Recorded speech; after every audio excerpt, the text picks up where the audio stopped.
प्रिये. प्रिया, एवढ्या दिवसांनी आठवण काढलीस. खूप दिवस झाले रे. कुठे हरवला होतास असं वाटलं मला. मग काय झालं तिचा? लग्न.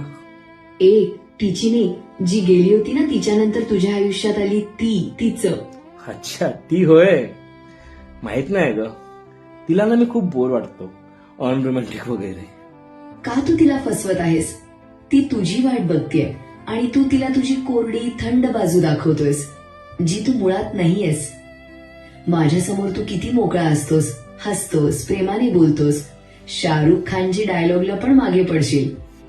पण तिच्यासमोर का रे तू इतका शांत बंद? नाही ग, तसं नाही. तू ना खूप स्पेशल आहेस. ती गेल्यापासून तुझ्या एवढं मला कोणी समजून घ्यायचा प्रयत्न केलाय का? ते तर एखाद्या व्यक्तीला पाहिल्यानंतर आतून वाटायला पाहिजे ना. जसं की तुला भेटल्याबरोबर कसं मनाचा तोल सुटतो, मग गझल काय, कविता काय, तुझ्यासोबत खूप वेळ शांत बसून राहणं काय, आणि ती शांतता पण तू ऐकू शकतेस. माझं तुझं किती सुंदर नातं आहे ना हे. ती सुद्धा तुला समजून घेईल ना.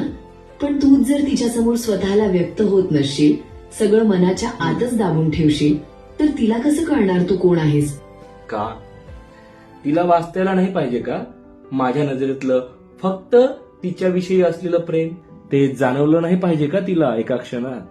आणि तिने विचारू नये का मला, एवढा प्रेम करतोस तू माझ्यावरती? तुला सांगू का, मी ना झालो तर अत्तर आहे अगं. फक्त त्या व्यक्तीला ना अलगद झाकून उघडून तो गंध आपलासा करून घेता आला पाहिजे, तरच मी दरवळू शकतो बघ मनसोक्त. जर का अशी कोणी ती भेटली तर. आणि जर अशी कोणी तुला भेटली तर काय, मला कायमचं सोडून जाशील का? इथे एकटी नाही राहू शकणार रे तुझ्याशिवाय. पण शेवटी तुझ्या आनंदातच माझा आनंद आहे, हेही खरंय. अगं माझी इडूड आहे रे. आता तुला कसं सोडू शकतो ग माय मी? तसंही अशी व्यक्ती भेटणं सध्या दुर्मिळ झालं नाही का? आणि जरी आली अशी कुणी तर तिच्या भावविश्वाच्या दरवळणाऱ्या गोष्टी तुझ्याच तर पानावरती उतरायच्या आहेत मला. गुपचूप येऊन या जगाच्या आधी शेवटचं फक्त आणि फक्त तुलाच तर सांगायचं आहे मला.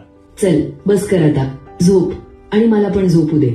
हरभऱ्याच्या झाडावर चढायचं नाही आता. मी सुद्धा तुला कधीच सोडणार नाही. हो ग बाई हो. चल झोप. आणि थँक्यू बरं का, तू नेहमी माझ्यासोबत थांबल्याबद्दल.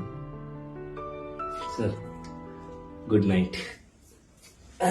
थोडा वेळ थांबशील का ग?